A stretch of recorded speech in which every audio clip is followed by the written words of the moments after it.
Bueno chicos, este es un video un poco comodín, es un video relacionado a cálculo y en él les voy a comentar un poco qué es una diferencial exacta y una diferencial inexacta y cómo relacionamos esto con funciones de estado y funciones de camino.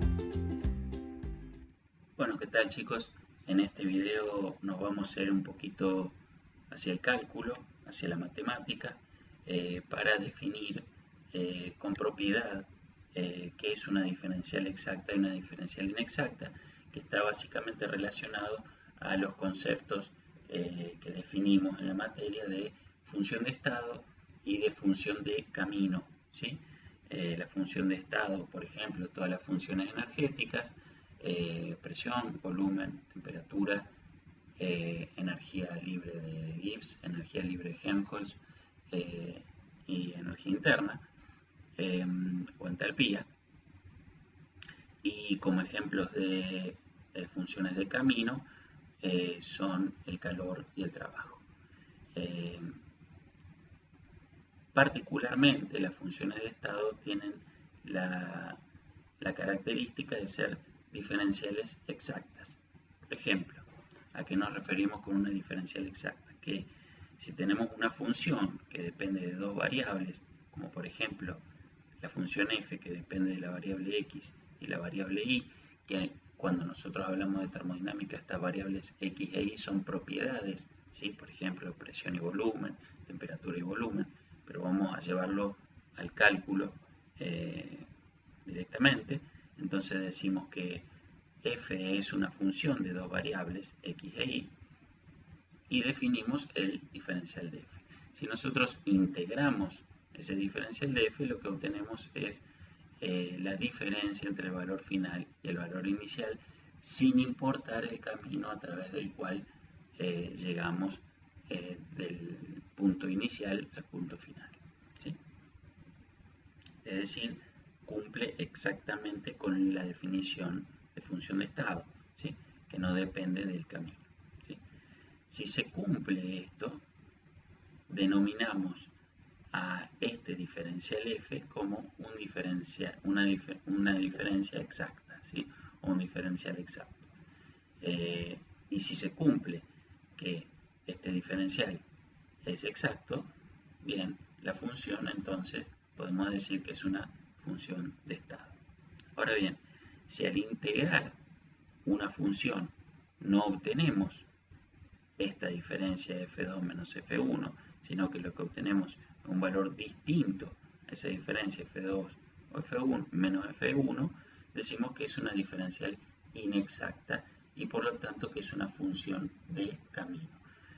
El ejemplo más clásico es una persona tratando de subir desde un nivel 0 hasta un determinado valor de altura, ¿sí? Y elige o bien el camino recto desde el piso hasta la cima donde quiere llegar, ¿sí?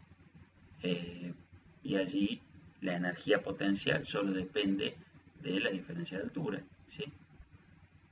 Sin embargo, si para llegar desde el punto bajo hacia el punto alto elige un camino largo, ¿sí? El cambio de energía potencial va a seguir siendo el mismo, pero la energía que habrá gastado esa persona, es decir, la energía de tránsito de esa persona para llegar desde ese punto bajo hasta el punto alto va a ser totalmente distinta y por lo tanto va a ser una función de camino y a eso le llamamos, por ejemplo, el calor o el trabajo. Bien, entonces si nosotros decimos que teníamos una función de dos variables, la diferencial total de una función de dos variables se define como la derivada de f respecto de x manteniendo y constante por diferencial de x más la derivada parcial de f respecto de y manteniendo x constante por el diferencial de y.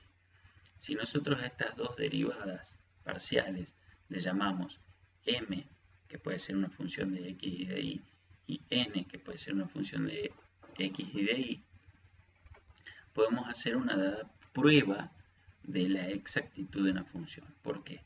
Porque para que la función sea exacta se tiene que cumplir que las derivadas segundas cruzadas tienen que ser iguales. Es decir, que si derivamos f respecto de x y luego respecto de y, tiene que ser lo mismo que si derivamos f respecto de y y luego respecto de x. Es decir, que si nosotros a m, que era la derivada de f respecto de x, manteniendo y constante, ahora la derivamos respecto de y, tiene que ser igual a la derivada de n, que antes la habíamos definido como la derivada parcial de f respecto de y, manteniendo x constante, respecto de x. ¿Sí? Por ejemplo, vamos a tomar la ecuación de los gases ideales, donde definimos la presión como función de la temperatura y el volumen según la ley de los gases ideales. Entonces tenemos una función de dos variables que son temperatura y volumen. Esa función de dos variables podemos tomar la diferencial total. ¿Cómo es la diferencial total? La derivada de la presión respecto de la temperatura a volumen constante por el diferencial de la temperatura, más la derivada de la presión respecto al volumen a temperatura constante por el diferencial de volumen. ¿Sí? Estas dos derivadas parciales las podemos calcular a partir de la ley de gases ideales. ¿Sí? Si derivamos la presión respecto a la temperatura a volumen constante, tendríamos que n por r sobre b, porque t está aquí elevado a la 1. ¿Sí? Por lo tanto, nos queda que esta derivada parcial es n por r sobre b, por el diferencial de t. Y la derivada de la presión respecto al volumen, manteniendo la temperatura constante, nos queda, como este b está a la menos 1, nos queda menos n por r por t por b a la menos 2, diferencial de volumen.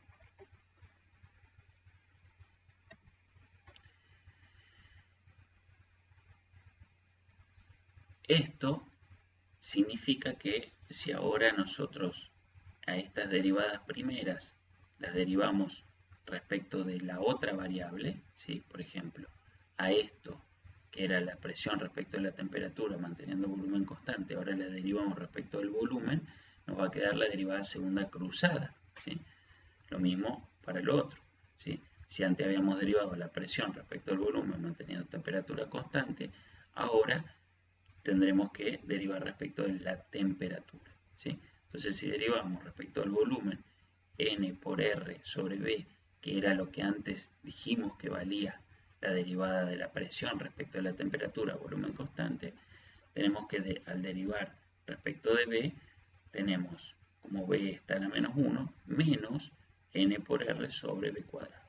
Y si hacemos la inversa para la derivada de la presión respecto al volumen a t constante, ahora respecto de temperatura, nos queda que es, como t está a la 1, nos queda n por r sobre b cuadrado. Como vemos, las derivadas segundas cruzadas, ¿sí?